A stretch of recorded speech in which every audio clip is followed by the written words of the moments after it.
So you know when you're doubled over in pain and you're wondering, is it your appendix or maybe you ate something funny? Well, when that happens to me, I call my friend Sasha. Sasha's a doctor, and I say, should I rush to the nearest emergency room in a panic, or am I okay to relax and just wait it out? Yes, I am that annoying friend. But in September 2017, friends of mine were suddenly calling me for my professional opinion. And no, I'm not a doctor, but they were asking me questions of life and death. So, what was going on in September 2017? Well, North Korea was suddenly and scarily all over the news. Kim Jong-un had tested missiles potentially capable of hitting major US cities. And President Trump had responded with tweets of fire and fury. And there was real concern that tensions would escalate to a potential war or even nuclear weapons use. So what my friends were calling and asking was, should they panic or are they okay to relax? But really, they were asking me a fundamental question. Am I safe?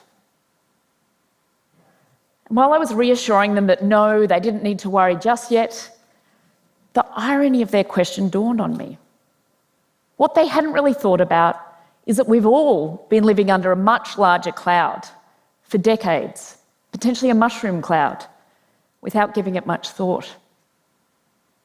Now, it's not surprising that friends of mine and many others like them don't know much about nuclear weapons and don't think about them. After all, the end of the Cold War, the United States and Russia, tension abated, we started dismantling nuclear weapons, and they started to become a relic of the past. Generations didn't have to grow up with the spectre of nuclear war hanging over their heads. And there are other reasons people don't like to think about nuclear weapons. It's scary, overwhelming. I get it. Sometimes I wish I could have chosen a cheerier field to study.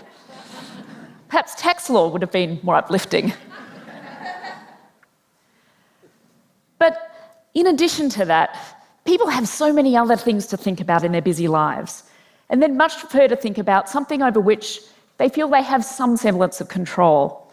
And they assume that other people, smarter than they on this topic, are working away to keep us all safe. And then there are other reasons people don't talk about this. And one is because we as nuclear experts use a whole lot of convoluted jargon and terminology to talk about these issues. CVID, ICBM, JCPOA. It's really inaccessible for a lot of people. And in reality, it actually sometimes, I think, makes us numb to what we're really talking about here. And what we are really talking about here is the fact that while we've made dramatic reductions in the number of nuclear weapons since the Cold War, right now there are almost 15,000 in the world today. 15,000. The United States and Russia have over 90% of these nuclear weapons. And if you're wondering, these are the countries that have the rest. But they have far fewer, ranging in the sort of 300-ish range and below. Adding to this situation is the fact that we have new technologies that potentially bring us new challenges. I mean, could you imagine one day countries like ours and others potentially ceding decisions about a nuclear strike to a robot based on algorithms and what data that they use to inform those algorithms? This is pretty terrifying. So adding to this are terrorism potential, cyber attacks, miscalculation, misunderstanding. The list of nuclear nightmares tends to grow longer by the day. And there are a number of former officials, as well as experts, who worry that right now we're in greater danger than we were in various points in the Cold War. So this is scary. What can we do? Well, thankfully, we don't have to rely on the advice from the 1950s. We can take some control, and the way we do that is by starting to ask some fundamental questions about the status quo and whether we're happy with the way it is. We need to begin asking questions of ourselves and our elected officials. And I'd like to share 3 with you today. The first one, it's how much nuclear risk are you willing to take or tolerate? Right now, nuclear policy depends on deterrence theory. Developed in the 1950s, the idea is that one country's nuclear weapons prevents another country from using theirs. So, you nuke me, I nuke you, and we both lose. So in a way, there's a stalemate. No one uses their weapons and we're all safe. But this theory has real questions. There are experts who challenge this theory and wonder, does it really work this way in practice? It certainly doesn't allow for mistakes or miscalculations. Now, I don't know about you, but I feel pretty uncomfortable gambling my future survival, yours, and our future generations on a theory that is questionable and doesn't allow any room for mistake.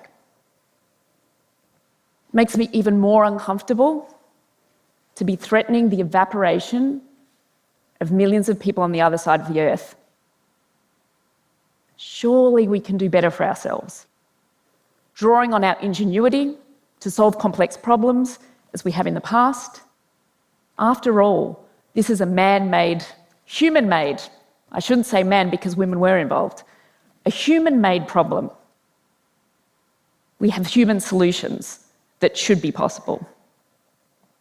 So, next question. Who do you think should make nuclear decisions? Right now, in this democracy, in the United States, one person gets to decide whether or not to launch a nuclear strike. They don't have to consult anybody. So that's the president.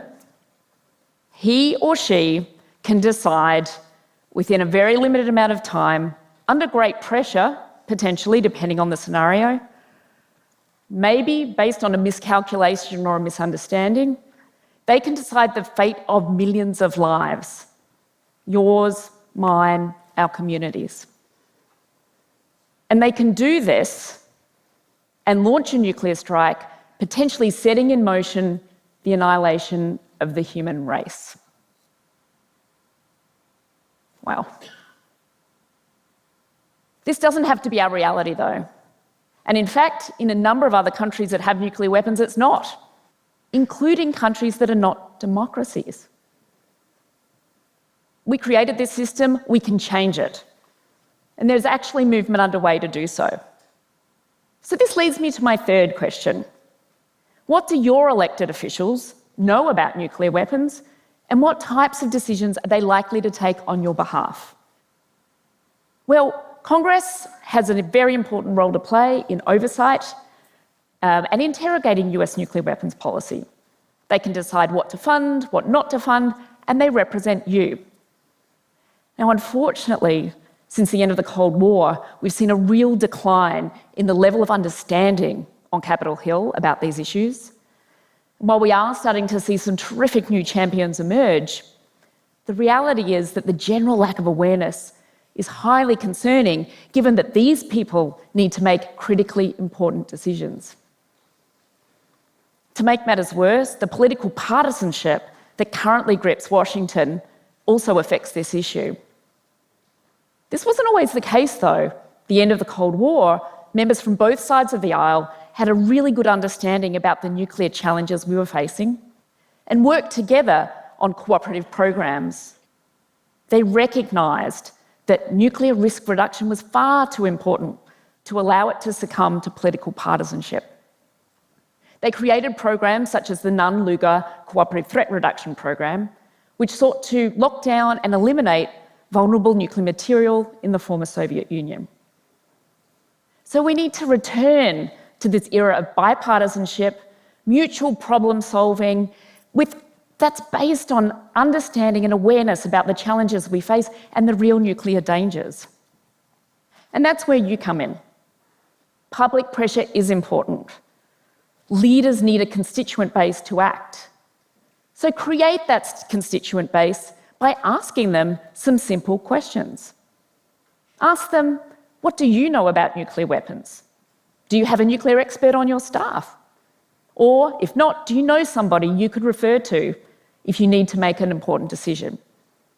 Start to find out what they believe and whether it aligns with your own views and values. Ask them, how would you choose to spend US national treasure? On a new nuclear arms race or another national security priority, such as cybersecurity or climate change? Ask them, are you willing to put aside partisanship to address this existential threat that affects my survival and your constituents' survival? Now, people will tell you nuclear policy is far too difficult to understand and complex to nuance for the general public to understand, let alone debate. After all, this is national security. It needs to be secrets. Don't let that put you off. We debate all sorts of issues that are critically important to our lives. Why should nuclear weapons be any different? We debate healthcare, education, environment. Surely congressional oversight, civic participation that are such hallmarks of US democracy, surely they apply here. After all, these are cases of life and death that we're talking about. And we won't all agree.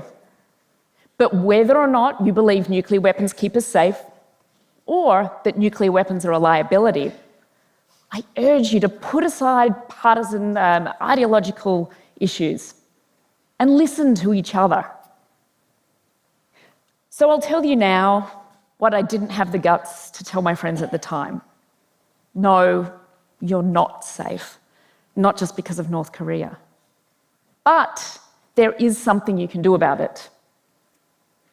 Demand that your elected representatives can give you answers to your questions and answers that you can live with, and that billions of others can live with too.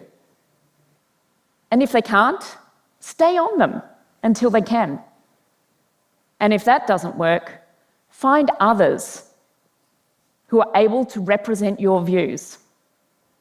Because by doing so, we can begin to change the answer to the question, am I safe?